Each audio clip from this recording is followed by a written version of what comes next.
Good morning, friends. Today we are going to discuss about the identifiers and keywords of the Verilog. Okay. In Verilog, particularly in any of the programming languages, identifiers and keywords will play the vital role in programming the hardware. Okay. Some of the keywords which we cannot use as a variable name, and also variable names cannot be used as a keywords. That is the thing which we should keep in your mind. Okay. Keywords are special identifier reserved to define the language construct. Okay.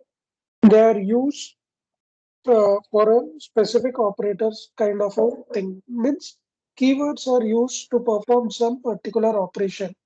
So those keywords we cannot utilize for the variable name. Okay. Identifiers are names given to objects so that they can be referenced in the design.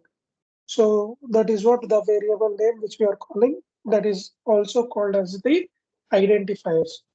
Identifiers are made up of alphanumerical characters, the underscore or a dollar sign. So in the future classes, you will be observing how these identifiers are defined in our Verilog program.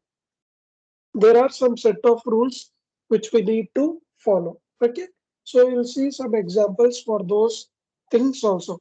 Identifiers start with the alphabetic character or an underscore. Okay, they cannot start with a digit or a dollar sign. Example, I have given here reg value. Okay, so in this reg value, this reg value is called as a keyword, and value it is called as an identifier. Okay, and input clock, your input is a keyword and clock is an identifier. Okay, so these are some differentiation between an identifier and keywords. Okay, so these are the list of keywords which we generally use in our programming language Verilog. So we are using this always and assign, automatic, begin, buffer, buffer if zero, buffer if one, case X, case Z, cell, CMOS. So the list is so big, right? So one of the advantage of this Verilog is that when you are writing this keywords or identifiers in the Verilog simulator, the Xilinx ISC toolbox. So all your keywords will be highlighted with blue color. So whenever you see a blue color, it defines that it is a keyword. And if it is a variable name, it will be in black in color. So all the keywords will be highlighted in a blue color by default in the simulator. So no need to worry about all these keywords. If you generally the keywords are nothing but the operators which we are going to use. Okay. So these are the list of the keywords. Okay. Next part is escape identifiers. Escape identifiers begin with the backslash character and end with a white space, a tar or a new line. So we have observed this example backslash a plus b minus c, backslash star star my name. So these are given for the identification. They will not contribute for your main program, but it is helping the reader about what operations you are going to execute.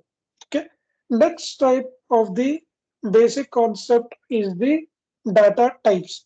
So what are the data types which we regularly observe?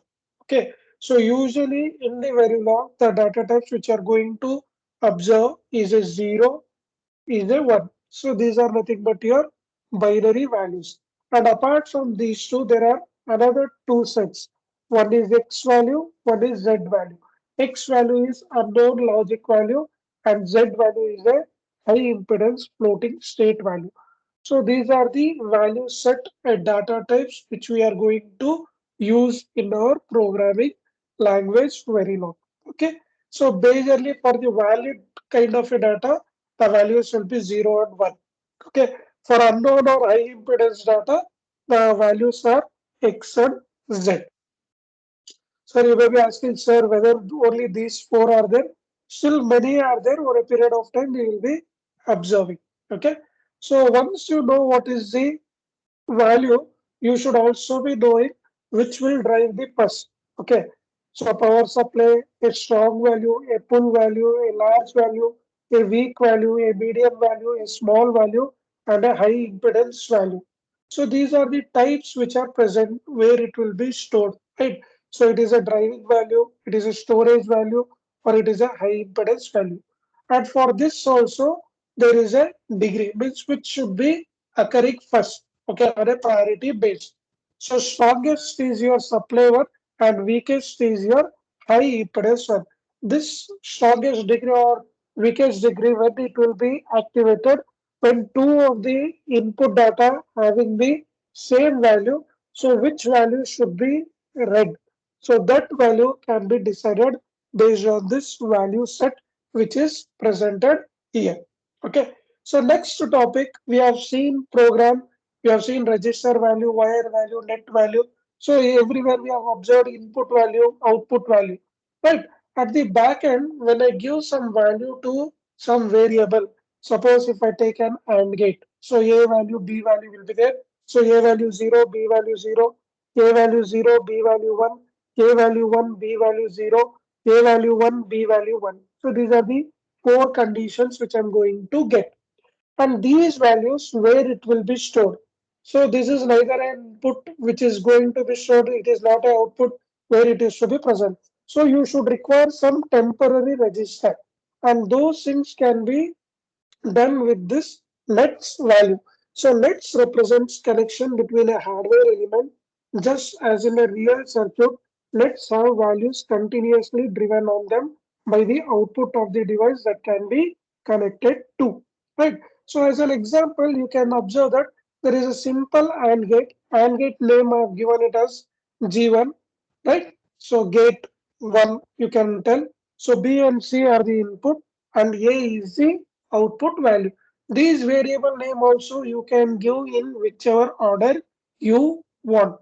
Okay, so there is no what you call a particular procedure here. No, you should use only like this. Okay, variable names you can use whichever you want. Okay, now I need to declare these things. So input B and C and input output A. That is the thing. But input B and C is having different values. Is it or no? Four conditions I'm going to get. So instead of defining this input, what I will do, I will declare this as a wire. Okay.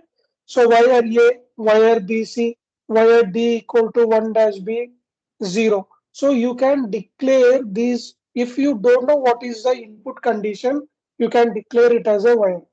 Now you know what is the value, that also can be declared. Now how you are going to declare that one? Wire D equal to 1 dash B, 0. So let D is a fixed to logic value 0 at the declaration itself. Declare net A for the above circuit. Declare two wires B and C for the above circuits. So this is how you are going to declare the things. B and C value I am not sure, so I am writing it as a wire. If you are sure of those values, you can write wire B equal to 1 dash B0, wire C equal to 1 dash B1. So like that you can do. So how to declare this as a net? So you need to use a keyword, right? So what keywords you are going to use? You cannot use let as a keyword. So to declare these variable names, we are going to use keywords such as wires, such as wire and, wire or, try, try and, try or, try register, etc. Right? The wire declaration is used most commonly in all of your Verilog program. Other net declaration are discussed in the appendix, which we'll be discussing later. Okay.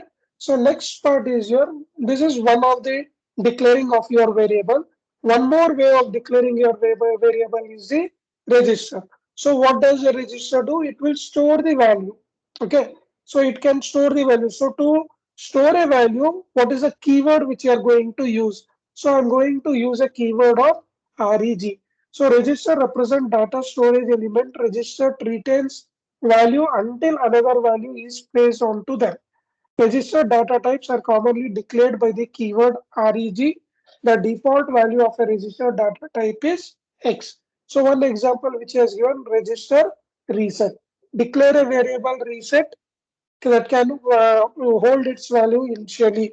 So begin reset equal to 1 dash b 0. So now this one value will be stored into a reset and this reset value will be stored into a register. So after 100 reset, the value will be changed to 1 dash b. So after 100 time units, reset is deserted and this value will be stored into the register.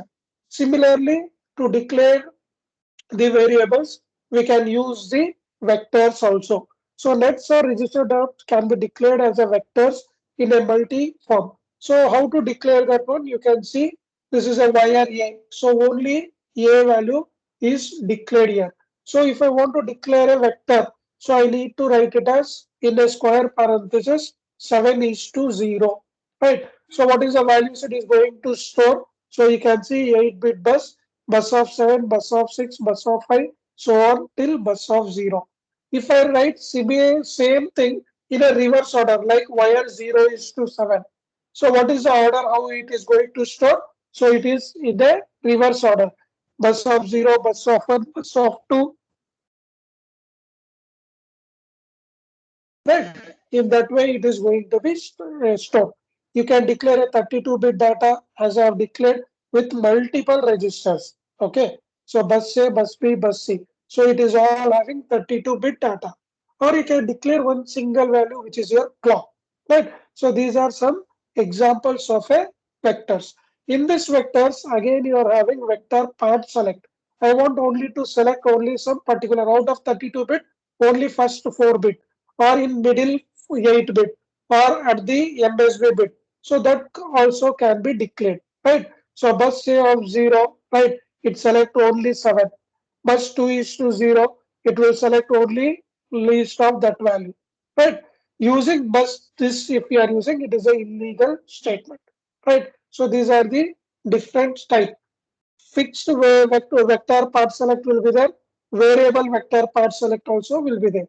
Right. So two types which will be there, plus or minus, because you are using the different thing. So if I write 255 is to 0 data one, so it will be storing around 256 data. Right. Now you can see 31 minus e colon 8. So it is going to take from 31 is to 24. So these are the different types of variable part select which you can find it. So we will continue in the next class about the basic module. Thank you.